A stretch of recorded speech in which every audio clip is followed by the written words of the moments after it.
Mustafa balik maqasidana waghfir lana ma madha ya wasi'al karami Ya Rabbi bil Mustafa balik maqasidana waghfir lana ma madha ya wasi'al karami ya akramal khalqi maliman aludu bihi siwaka indahu lil hadisil amami Ya Rabbi bil Mustafa balik maqasidana waghfir lana ma madha ya wasi'al karami wala yadika rasulallahi jahuka bi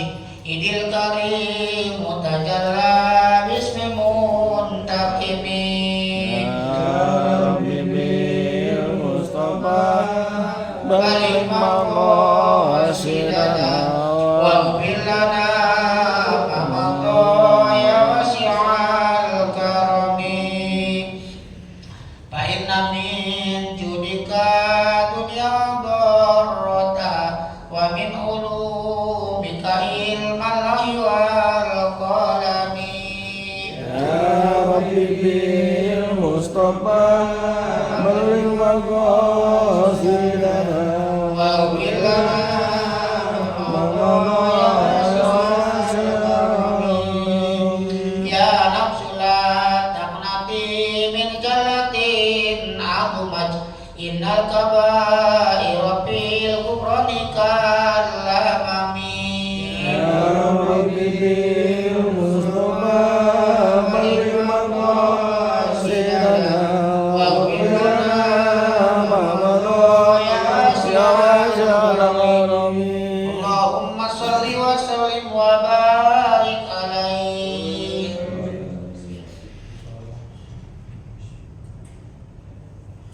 Assalamualaikum warahmatullahi wabarakatuh.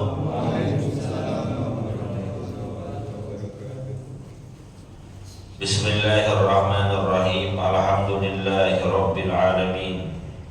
Allahumma salli wa sallim ala sayyidina Muhammadin wa ala alihi wa sahbihi ajma'in, amma ba'du. Fa inna asdaqal hadithi kitabullah wa khairal hadi hadi sayyidina Muhammadin sallallahu alaihi wasallam, wa syarrul umuri muhdatsatuha wa kullu muhdatsatin bid'ah wa kullu bid'atin dhalalah wa kullu dhalalatin finnar. Subhanaka la ilma lana illa ma 'allamtana innaka antal alimul hakim. Rabbi shrah li sadri wa yassir li amri wahlul 'uqdatam min lisani yafqahu qawli. Amin. Alhamdulillah, sama-sama telah kita laksanakan kewajiban kita sholat maghrib dikerjakan secara berjamaah setiap malam Jumat seperti biasa di masjid kita ini, diisi dengan kajian majlis ta'lim yang diisi secara bergantian oleh Kiai Haji Ahmad Dahlan Naim, Kiai Haji Aswandi Hamim, dan juga saya. Untuk kajian bersama saya kita membaca kitab Irsyadul Ibad ila Sabilir Rasyad. Untuk menambah keberkahan, kita awali dengan baca suratul Fatihah. Kita niatkan pahalanya disampaikan kepada pengarang kitab yang kita kaji, yaitu Syekh Zainuddin bin Abdul Aziz bin Zainuddin Al-Malibari, juga kepada orang-orang yang telah berjasa mewakafkan harta dan tanahnya untuk kepentingan masjid kita ini, pada orang tua kita, kakek nenek kita, sanak famili, saudara serta guru-guru kita yang telah meninggal dunia. Mudah-mudahan mereka semua diampuni segala dosa dan kesalahannya oleh Allah, diterima amal ibadahnya, dijadikan kuburnya raudhah min riyadil jannah. Biniyatil qabul wa bijahir rasul. Al-Fatihah.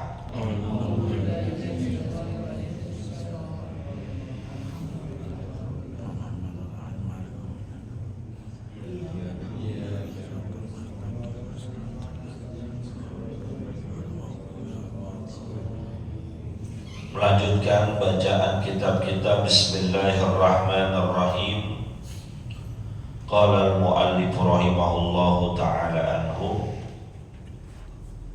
wa tarku aqalli tasbihi ruku'in wa sujudin wa dzikri ibtidalin wa julusi bainas sajdataini wa ta'awudhi ba'da tasyahhudi akhirin.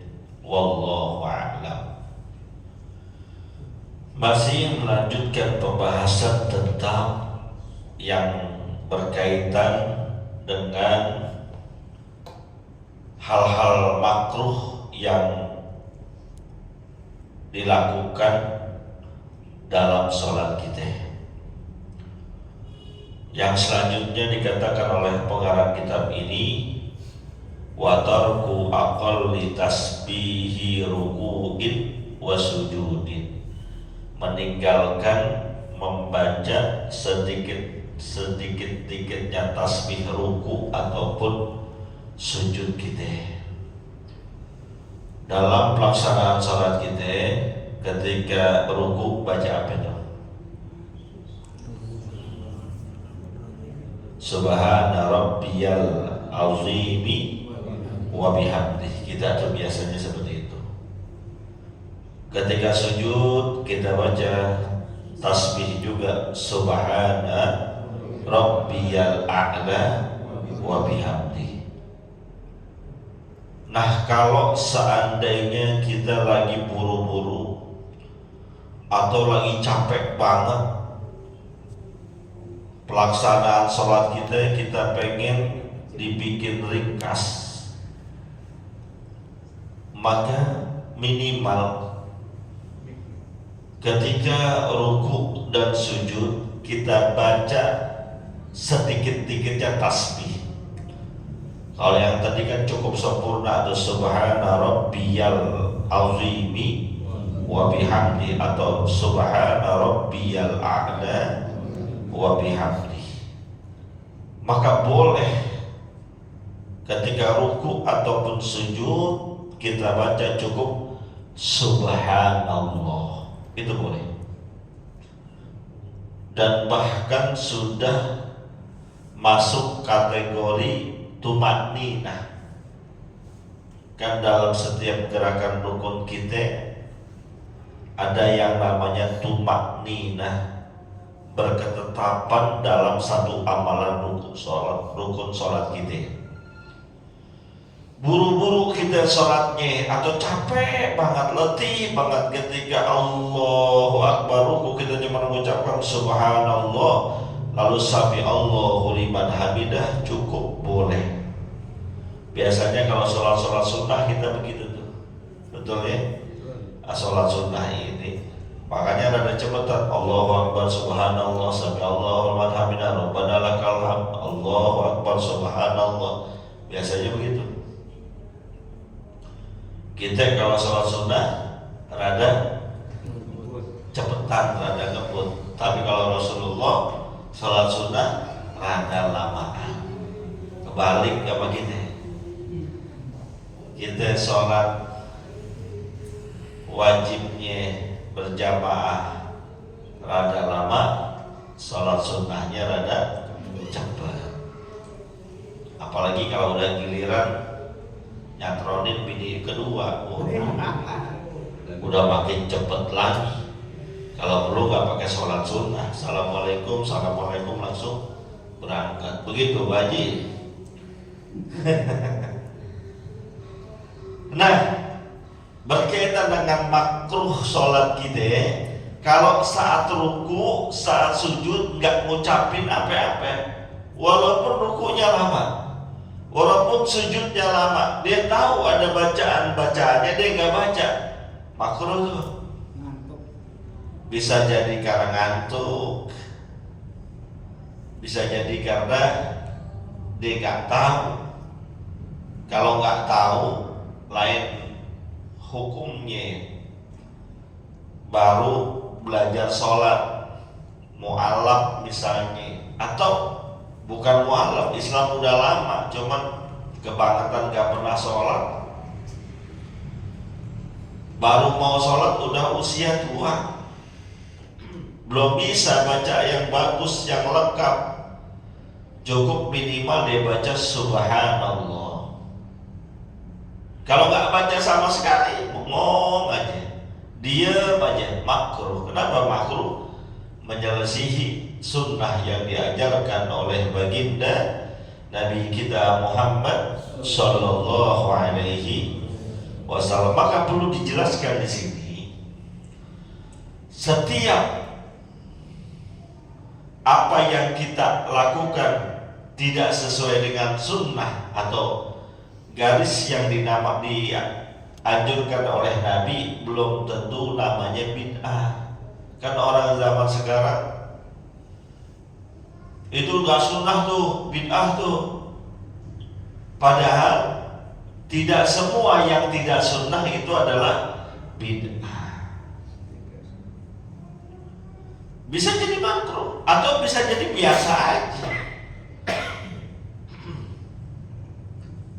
Kalau yang ini bacaan-bacaan sholat kita gak baca, itu menyelisih sunnah, kata ulama. Hukum meninggalkannya, tidak bacanya makruh, sholatnya tetap sah. Sholatnya gak jadi makruh, sholatnya tetap sah. Yang makruh meninggalkan bacaan-bacaan zikir yang dianjurkan ketika sholat. Pak Ustadz, boleh nggak ketika ruku saya baca surah Quran, Allahu Akbar, inna a'tainakal kautsar fasholli li rabbika wanhar, inna syani'aka huwal abtar. Boleh apa enggak? Boleh nggak? Ketika sujud baca qul huwallahu ahad, Allahus samad, lam yalid wa lam yulad wa lam yakul lahu kufuwan ahad. Boleh apa enggak? Boleh apa enggak? Ini kan tampang majlis taklim semua, dia udah sering ngaji. Ada yang ngajinya udah 10 tahun, ada yang udah 20 tahun, ada yang baru lahir udah ngaji habis sekarang gini hari. Sekarang pertanyaannya, ketika ruku, ketika sujud, kita baca surah Al-Quran atau baca Fatihah? Ketika ruku baca Fatihah, boleh apa kagak? Pak, boleh apa enggak? Baru benar bertanya. Makanya gunanya ngaji itu supaya kita pintar. Ada nggak orang yang ketika ruku, ketika sujud bacanya kulhu? Belum tentu. Emang ente udah tanya semua tuh, seluruh dunia yang sholat, kan ada aja. Kalau seandainya yang dia bisa baca cuma Fatihah doang, maka diri waladhdallin amin, dia baca lagi bismillahirrahmanirrahim, alhamdulillahirabbil alamin, sampai habis. Ketika ruku alhamdulillahirabbil alamin, sujud alhamdulillahirabbil alamin. Kalau yang dia tahu bacaan cuma itu doang, maka tidak apa-apa.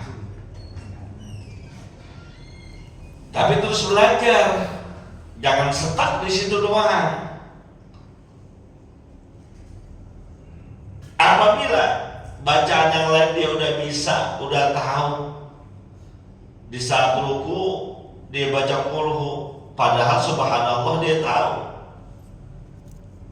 subhanarabbiyal a'la udah tahu, maka hukum membaca surah ketika ruku, ketika sujud hukumnya makruh. makruh.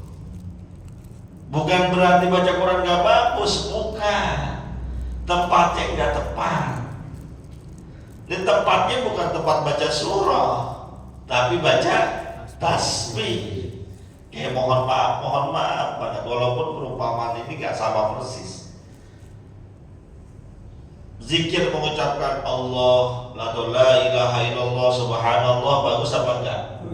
Bagus kalau di masjid, di rumah, di jalan. Kalau masuk WC, bagus apa enggak? Bukan zikirnya yang enggak bagus, tapi tempatnya yang enggak cocok. Baca bismillah, mau minum, mau makan, bagus apa enggak? Bagus. Tapi mau main gaple baca bismillah. Bismillahirrahmanirrahim, balok 6.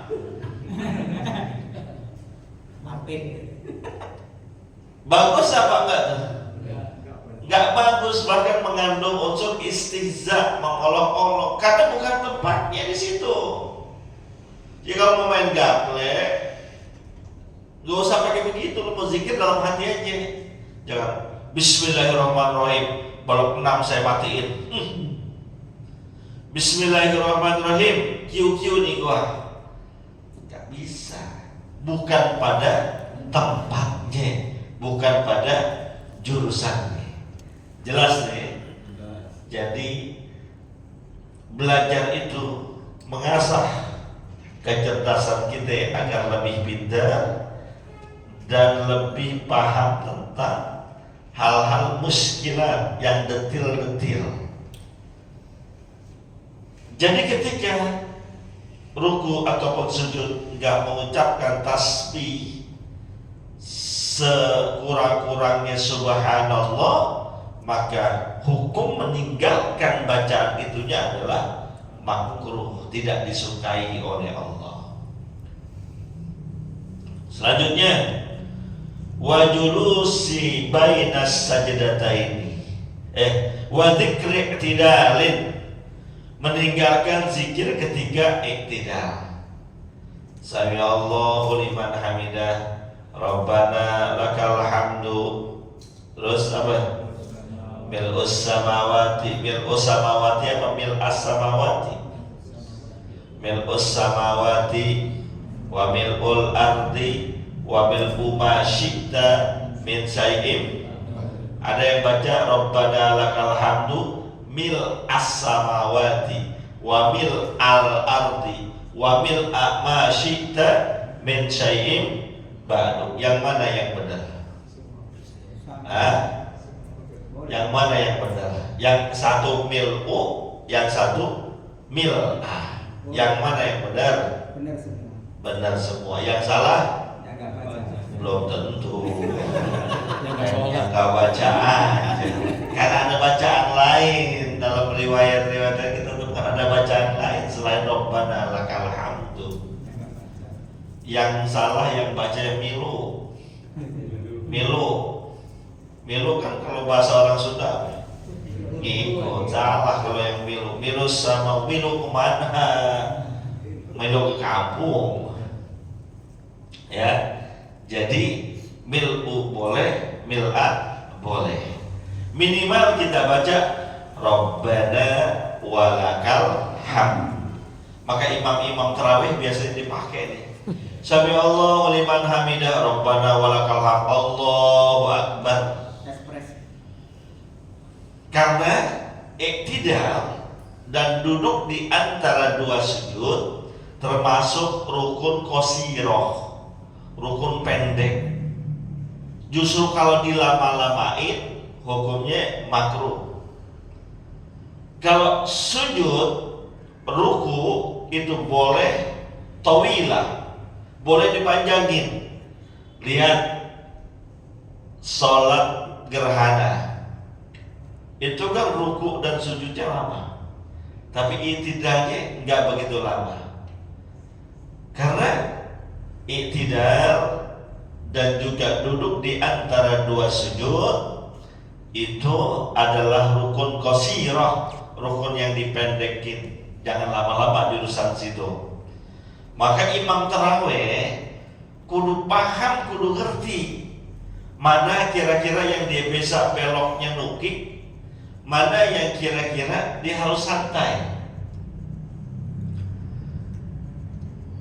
Sekarang ini kadang ada imam yang gak paham mana yang harus dicepetin, mana yang dia kudu ngerem, mana yang harus nikung, sehingga kelihatannya cakep padahal sholatnya berantakan. Sering saya sampaikan, para imam coba belajar lagi hukum-hukum bacaan, pelajari lagi hukum-hukum sholat berjamaah. Ketika baca Fatihah misalnya, kalau dia yang tipe bacaannya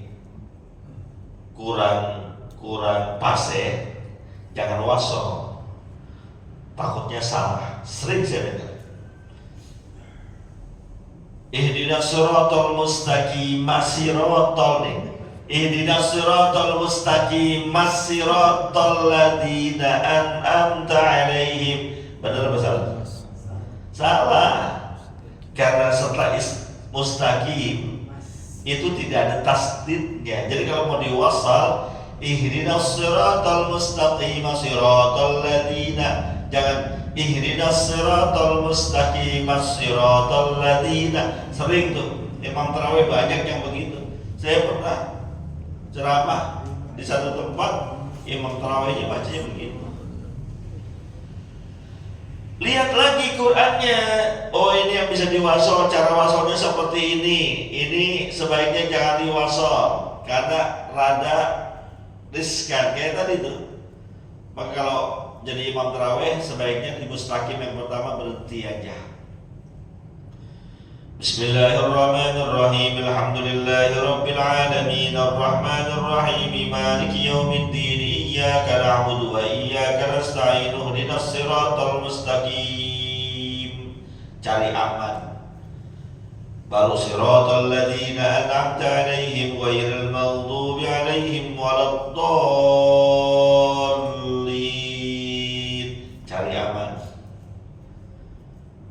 Oh, saya kuat senam besar Pak Ustaz. Ya boleh, asal tajwidnya benar, fasohahnya dapat, dan jangan salah bacanya. Ustaz, maaf, ada juga lapan na'budu ya. Kadang-kadang angka lapan iyaka na'budu seolah-olah ada semacam saktah di situ. Ya. Itu walaupun memang istilahnya tujuannya iyaka na'budu hanya kepada akulah, kepada engkaulah na'budu kami menyembah. Ya. Tapi kalau untuk bacaan mungkin kayaknya agak kurang ini ya, kurang bacaan kurang begitu. Oke. Ketika iyyaka na'budu itu kan sebetulnya tulisannya gini. Iyyaka satu kalimat, na'budu, iyyaka itu dua kalimat yang disambung jadi satu. Iyyaka satu kalimat, na'budu satu kalimat. Iyyaka hanya kepadamu, na'budu kami menyembah beribadah. Kadang orang saking hati-hatinya ini bacanya dipisah. Iyyaka na'budu, iyyaka na'budu, menghindari bacaan iyyaka na'budu seperti itu. Tapi hati-hati, ketika kita mau pisah silahkan, asal jangan nambahin huruf. Nambahin huruf Fatihahnya batal, sholatnya batal. Yang sering saya dengar, benar apa yang sampaikan Ustaz Aslan ini. Iyyaka na'budu wa iyyaka nasta'in, itu nambah hamzah mati. Iyyaka na'budu wa iyyaka nasta'in, salah. Mendingan kalau kita nggak paham cara mematikannya, memisahkannya, sambung aja nggak apa-apa. Iyyaka na'budu wa iyyaka nasta'in, nggak salah justru. Kalau dia pisah tapi cara misahnya salah, nambahin Hamzah waqaf, Hamzah mati, Hamzah sukun, itu lebih bahaya. Hati-hati, imam-imam juga. Oh Ustaz, guru ano bacanya begitu, Habib ano bacanya begitu. Iya, dia tahu, mereka paham cara matiinnya supaya nggak nambahin Hamzah sukun. Dia tahu. Kalau kita belum belajar sampai sono, jangan ikut-ikutan. Iyyaka na'budu wa iyyaka nasta'in. Kelihatannya benar, tapi sebetulnya salah. Hati-hati. Kalau saya lebih aman udah disambung aja, iyyaka na'budu wa iyyaka nasta'in gitu. Ya, disambung aja terus, jangan diberhentiin di tengah-tengah, jangan dipisah. Karena kita belum nyampe ilmunya. Kalau yang udah nyampe ilmunya silahkan. Saya sendiri nggak berani. Kenapa? Karena kenapa? Oh betul. Karena saya nggak bisa memisahkannya dengan baik. Iyyaka na'budu wa iyyaka nasta'in. Itu lebih aman daripada iyyaka na'budu wa iyyaka nasta'in. Itu lebih berbahaya. Ya, jelas ya. Terima kasih Ustaz Aslani, cakep. Emang sering begitu tuh orang.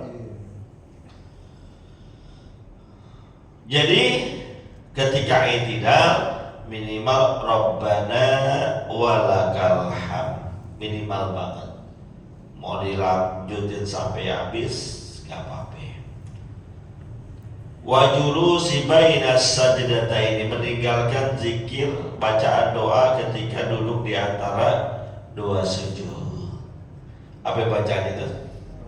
Rabbi firli warhamni wajburni warfa'ni warzuqni wahdini wa'afini wa'fu anni. Ini bacaan yang tamam, yang sering kita baca.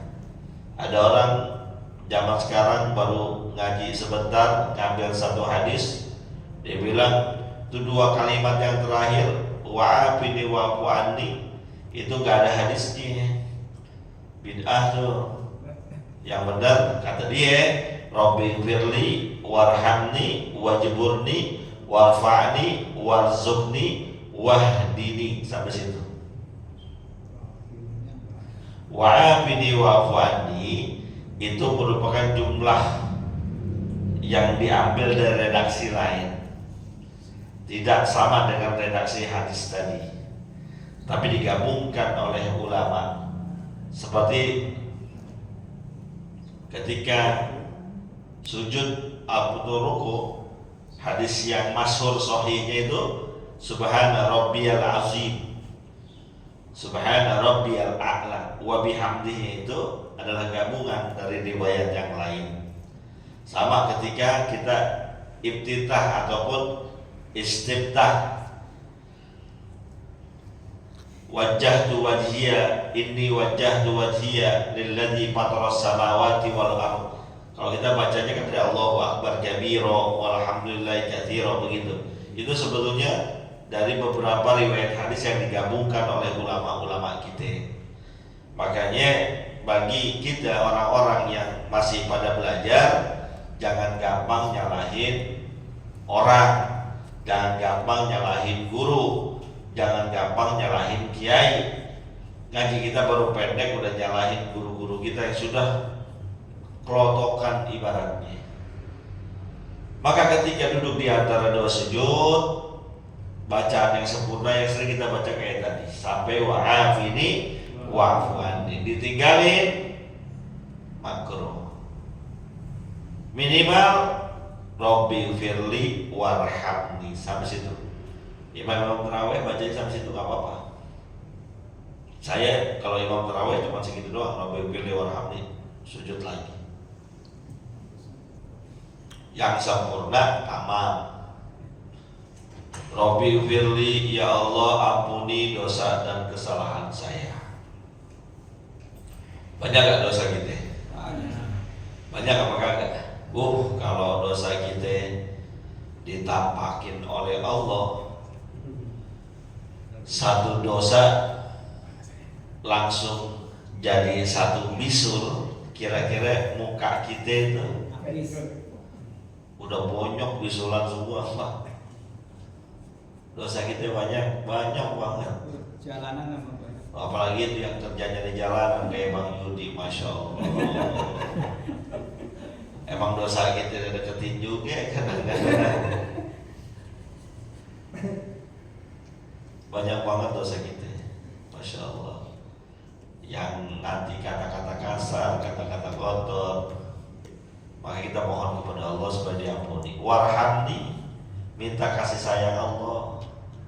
Kalau bukan lantaran kasih sayang Allah, ini kita nggak bakal bisa ngaji. Ini yang menggerakkan hati kita hadir di majelis ilmu itu kasih sayangnya Allah. Jadi jangan belagu-lagu, jangan sombong-sombong. Udah sering di masjid sombong, belagu. Ya, kalau bukan karena kasih sayangnya Allah, belum bisa kita. Kalau bukan Allah titipkan rasa rahmat nih, mungkin kita masih di jalanan, masih nyeduhin kopi, masih ngojek online, masih kerja. Beneran Pak, ini bisa hadir di sini nih karena rahmat Allah. Warhamni wajibuni, tutupilah keburukanku, tutupilah kekurangan-kekurangan aku. Dan segala macam kekurangan manusia itu makhluk lemah. Sekuat-kuatnya kita lemah. Kita lemah, gak ada apa-apanya tanpa pertolongan Allah. Ya. Jangankan yang bininya atu, yang bininya dua juga lemah. Ya beneran. Apalagi laki-laki di jalanan doang petantang petenteng. Di jalanan di kantor bos, petantang petenteng nunjuk ini, nunjuk non, nunjuk ini. Nyampe rumah juga dipelotot sama bini kita, dia bukan. Maka saya bilang jangan yang bini atu, bini dua juga begitu. Enggak bini mama, sering kita lemah lah.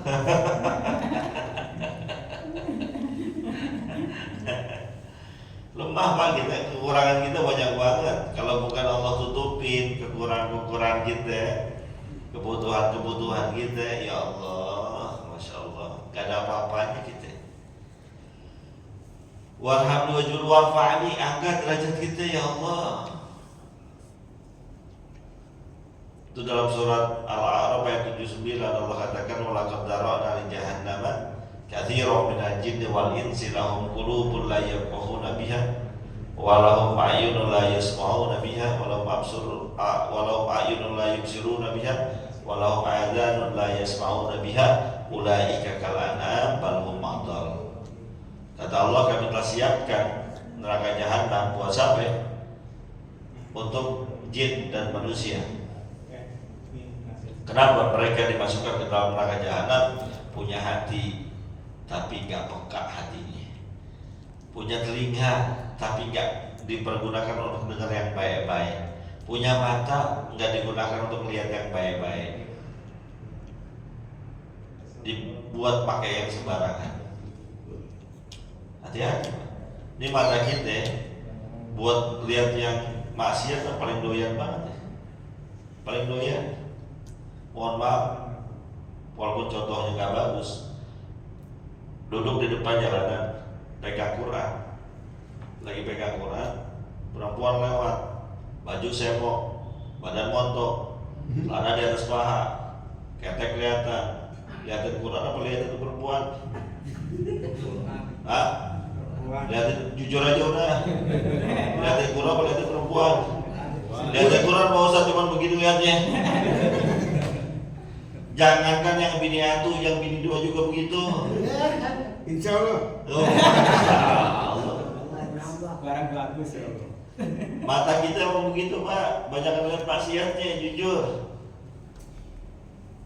Maka kata Allah Subhanahu Wa Taala tadi azan bukan itu? Belum ya? Ulaika kal an'am, orang yang begitu tuh derajatnya kayak binatang ternak. Balhum adul, bahkan lebih di bawah dari itu. Rendah Pak derajat kita. Tapi kita minta diangkat derajatnya oleh Allah Subhanahu Wa Taala, walaupun kita banyak maksiat, walaupun kita gampang tergoda, Walaupun kita sering mengikuti hawa nafsu, tapi kita minta diangkat derajatnya oleh Allah Subhanahu wa taala. Caranya dengan banyak hadir majelis ilmu, banyak sholat berjamaah. Itu kan dalam riwayat-riwayat kita temukan orang yang datang ke majelis taklim, orang yang datang sholat berjamaah, ketika diangkat kakinya, Allah angkat derajatnya. Dia turunkan kakinya, dihapuskan dosanya oleh Allah. Maka beruntung yang rumahnya jauh dari Wijaya ngaji ke sini jalan kaki. Bayangin tuh berapa derajat yang diangkat oleh Allah. Dari kota orang.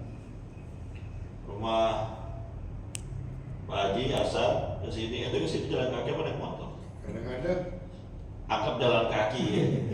Dari rumah ente ke sini ada kan 100 langkah. Lebih, berarti Allah angkat derajat ente 100. Walaupun sering bodohin bini juga tetap.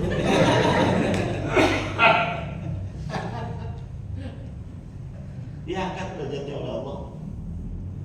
Cara-cara itu tuh Allah angkat derajat kita. Maka jangan males santri majelis taklim. Apa kurangnya sih majelis taklim nggak pakai kotak? Coba deh. Saya seujek-ujek ngajar sini dari beberapa tahun yang lalu nggak pernah lihat ketika majelis taklim baik yang siang maupun yang malam ada kotak amal lewat. Nggak pernah ada. Betul ya?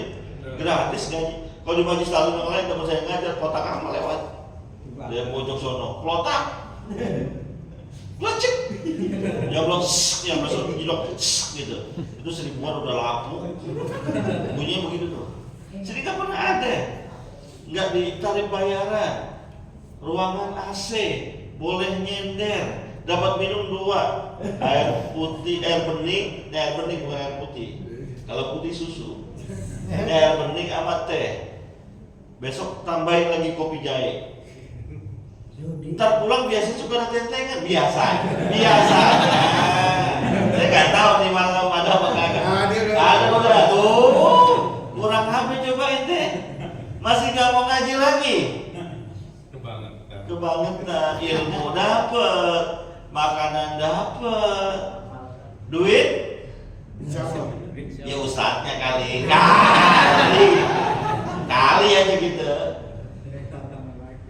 Ini kan, masya Allah, kita udah dibukain fasilitas sebetulnya untuk jadi orang baik. Cuma memang, ya itu tadi ada hawa nafsu kita, walaupun darokna lin jahannam yang tadi diangkat derajat Allah, warfa'an. Warzuqni, kita minta dibukakan rezeki oleh Allah. Kalau kita udah ditutup rezekinya oleh Allah, selesai hidup kita mati, kita udah. Ini rezeki kita masya Allah. Dan rezeki bukan cuma uang, bukan cuma duit. Rezeki itu banyak. Napas kita itu rezeki. Mata kita bisa melek rezeki. Bayangin Pak, udah melek bisa merem lagi. Bapak bisa bayangin seandainya Allah kasih mata nggak bisa kedip, bayangin Pak, coba. Mata yang sekarang bisa melihat, Allah berhenti rezeki kedipnya, gak usah lama-lama 10 menit, apa yang terjadi? Bayangin Pak, Bapak melek aja melotot begitu, jangan kedip Pak, jangan kedip, gue liatin coba yuk. Wah, pedih banget Pak. Belum lagi ini leher kita bisa nengok tuh, enak banget kan? Nengok ke kanan, nengok ke kiri, enak. Bayangin Pak, kalau seandainya Allah kasih gak bisa nengok, ya kita lagi duduk gak bisa nengok, janda sempok lewat. Kan repot betul begini. Coba kalau nengok kecil bisa ngirim ke ini nikmat nih, rezeki dari Allah. Kadang kita tuh lupa itu rezeki yang begitu tuh. Ini bisa duduk begini nih, nggak kesemutan. Itu rezeki. Berapa banyak orang yang duduk sebentar udah kesemutan, pantatnya panas. Sedikit aja Allah cabut rezeki dari kita, udah gak enak-enaknya. Ini kita nih makhluk manusia emang harus pernah bersyukur, minta ya Allah berikan rezeki yang halal, yang banyak, yang berkah. Padahal yang Allah kasih udah begitu banyak, cuman kita kurang syukurnya. Ini duduk begini aja ini rezeki nih. Duduk sila, bisa lama-lama silanya rezeki. Banyak orang yang hari ini nggak bisa duduk sila, banyak Pak. Saya punya banyak jemaah yang udah nggak bisa duduk sila. Punya banyak jemaah yang usia muda nggak bisa sholatnya diri, harus duduk. Rezeki Pak, rezeki itu sesuatu yang bisa kita rasain, bukan sesuatu yang kita punya.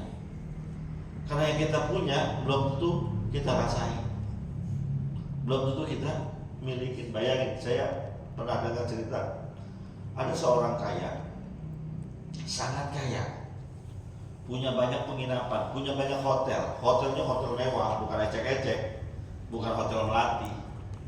Hotel mewah, bukan Oyo juga bukan Red Doors, bukan bintang 5, bintang 7 bahkan dia punya tuh. Punya hotel di mana-mana. Tapi kalau setiap bepergian dia bawa travel bag, di dalam travel bagnya ada tikar lipat. Buat apaan? Kalau dia nginep di mana-mana, dia check-in di mana-mana, masuk ke dalam kamar, tuh tikar digelar di bawah, dia tidurnya di bawah. Kenapa? Karena kalau tidur di sepiring bed, badannya sakit. Bayangin Pak, punya penginapan, duitnya banyak, nggak bisa tidur di sofa aja, tidur pakai tikar.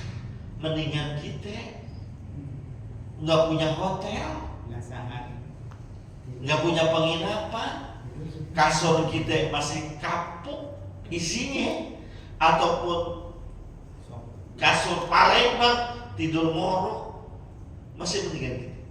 Itu namanya rezeki. Minta Allah supaya rezeki dan mintanya yang halal. Warzuqni wahdini, ya Allah, minta petunjuk kepada kami, kasih petunjuk buat saya. Di depan kita ini jalanan ada kanan, ada kiri, ada juga yang lurus. Berapa banyak saudara kita yang ngambil jalan kiri aja. Dalam surah Al-Insan Allah katakan, inna hadainahu sabila imma syakiran wa imma kafura. Udah dibentakkan jalan buat mereka. Bisa boleh jadi ada yang kelompok kanan, hamba-hamba yang pandai bersyukur, ada yang kelompok kiri yang ingkar terhadap nikmat Allah. Bersyukur Pak. Bersyukur hari ini di kantong kita cuma ada duit 50.000. Bersyukur hari ini di dompet kita isinya cuma yang biru, itu pun cuma 2 lembar. Bersyukur Pak. Kenapa? Dengan duit yang dikit itu kita hadir di majlis taklim, tempat kebaikan, nambahin pahala, bekal menuju kehidupan akhirat. Kalau di kantong Bapak sekarang ada duit 10 juta, di dompet 5 juta, ngaji nggak kira-kira? Hadir majlis taklim nggak di malam kira-kira? Jujur-jujuran aja. Haji Aslani nih, Ustaz Aslani, kalau di kantong nih ada 10 juta, di dompet 5 juta, ada nggak nih hari di sini? Dengan lancong. Oh, Lancong. ente di kantong 10 juta, di dompet 5 juta, di rekening 10 miliar. Ngaji nggak di malam? Tetap ngaji. Oh, benar. Bener. Allah. Gue doain supaya duitnya tambah banyak. Wih. Tapi jangan lupa saya, yang doain aja doanya tuh. Bersyukur Pak, rezeki kita minta diberikan petunjuk oleh Allah, jalan yang benar, jalan yang lurus, jalan rombongan kanan. Wa'afini warzuqni wahdini wa'afini wa'fu anni. Minta Allah kasih kesehatan. Allah tutupin kesalahan kita, ya Allah. Sehat itu, saya pernah ke rumah sakit Marinir Cilandak, ada tulisan yang sampai sekarang saya ingat tuh, pakai bahasa Inggris. Walaupun mohon maaf kalau cara bacanya salah, tapi mirip-mirip lah. The heart is not everything, but without it everything is nothing. Nanti kalau the heart is not everything, but without it everything is nothing. Pak Haji kali yang biasa ngomong sama bule. Kesehatan memang bukan segalanya, tapi tanpa kesehatan segalanya menjadi tidak berguna apa-apa. Duit banyak duit kita, cuma kolesterol nempel, darah tinggi nempel, asam urat nempel. Mau makan sate kambing darah tinggi. Mau makan steak ada kolesterol. Mau makan sayuran asam urat. Habis Pak hidup kita. Duit banyak buat apa? Kayak tadi tuh yang punya hotel, duitnya banyak, penyakitnya nggak boleh tidur di spring bed, ya buat apa? Tidur di tikar-tikar juga. Jaga kesehatan, mumpung Allah kasih kesehatan, jaga. Minta sama Allah supaya diberikan kesehatan. Dan kalau sehatnya itu untuk ibadah. Wa'fuan nih, ya Allah maafin saya, tutupin semua aib saya. Ini kalau aib kita dibuka semua nih, ya bau Pak gitu, jujur aja, bau gitu. Allah tutupin aja nih. Yang kita maksiat di sini, Allah tutupin. Yang kita maksiat di sono, Allah tutupin. Allah nggak bongkar. Kalau Allah bongkar bahaya Pak. Ya. Jadi minimal Rabbana walakal hamd. Lalu yang selanjutnya wa ta'awudz ba'da tasyahhudi akhirin. Makruh meninggalkan ta'awudz ketika tasahud akhir. Apa ta'awudz nih?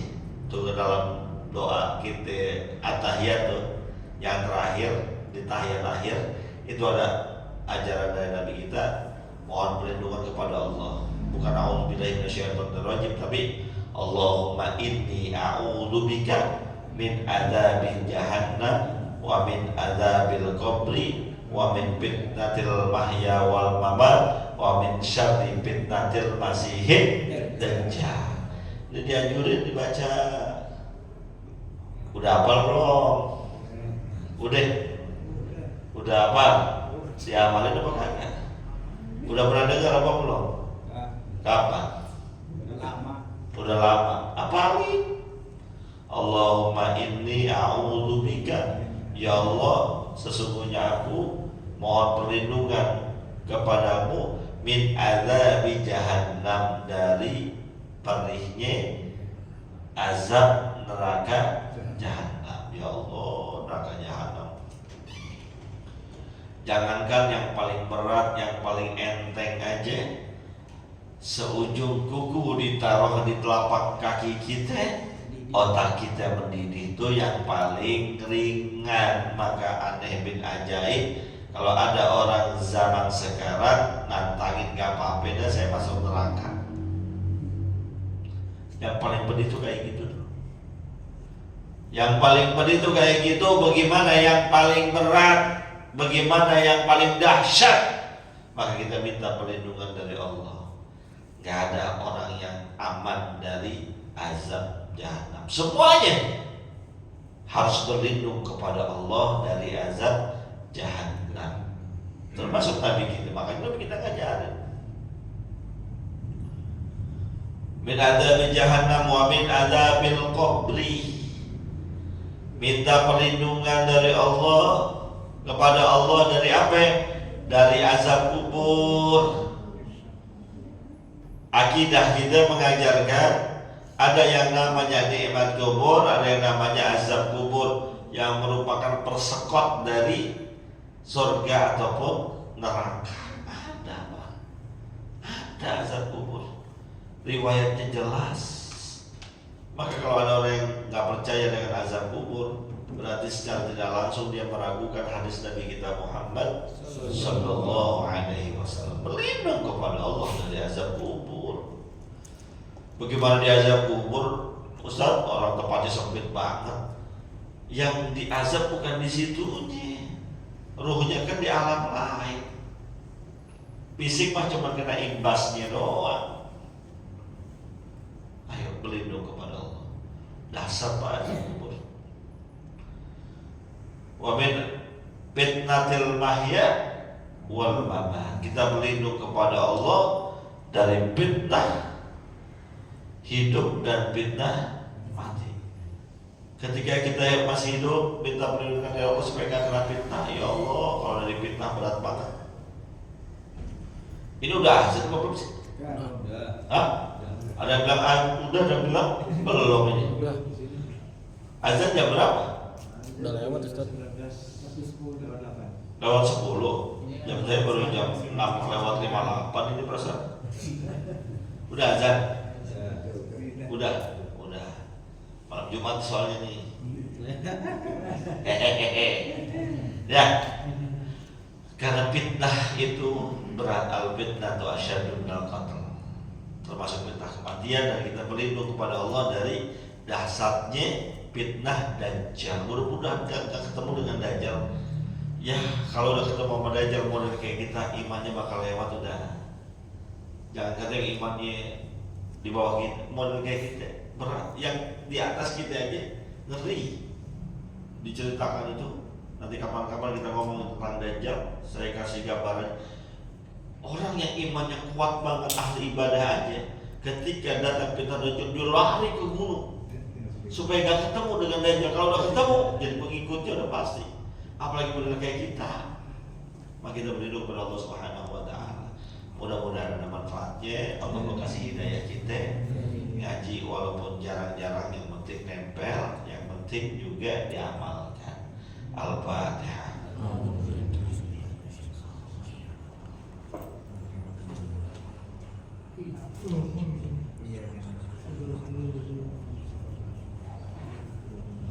Bismillahirrahmanirrahim. Alhamdulillahirabbil alamin. Wassalatu wassalamu ala sayyidina Muhammad wa ala ali sayyidina Muhammad. Allahumma inna ala dzikrika wa syukrika wa husni ibadatik.